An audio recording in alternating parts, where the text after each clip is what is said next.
వేసవిలో ప్రజలకు నీటి సమస్య రాకుండా తెలంగాణ ప్రభుత్వం ఇప్పటి నుంచే ప్రణాళికలు సిద్ధం చేస్తోంది.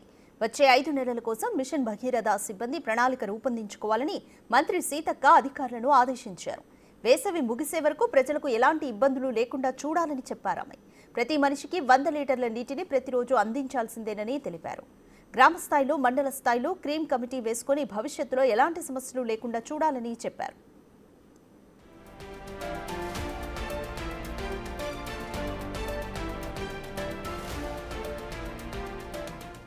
అధికారులు క్షేత్రస్థాయిలో పర్యటించి సమస్యలు తెలుసుకోవడంతో పాటు మిషన్ భగీరథ నీళ్లపై నమ్మకం కలిగించేలా అవగాహన కార్యక్రమాలు చేపట్టాలని అన్నారు.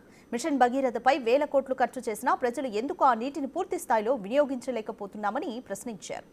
మిషన్ భగీరథ నీటిని ఎంతమంది వినియోగించడం లేదో సర్వేల ద్వారా తేల్చాలని చెప్పారు. ఫిబ్రవరి 1 నుంచి 10 వరకు సమ్మర్ స్పెషల్ డ్రైవ్ను నిర్వహించాలన్నారు సీతక్క. ప్రతి ప్రాణం ముఖ్యమైనదేనని గుర్తు చేశారు.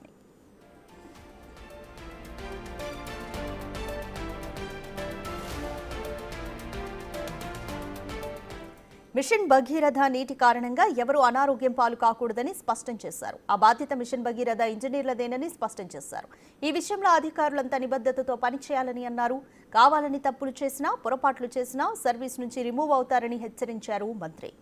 ఆదివాసీ మహిళగా తనకు పంచాయతీరాజ్, గ్రామీణాభివృద్ధి, గ్రామీణ మంచినీటి సరఫరా శాఖకు ప్రాతినిధ్యం వహించే అవకాశం దక్కిందని గుర్తు చేశారు.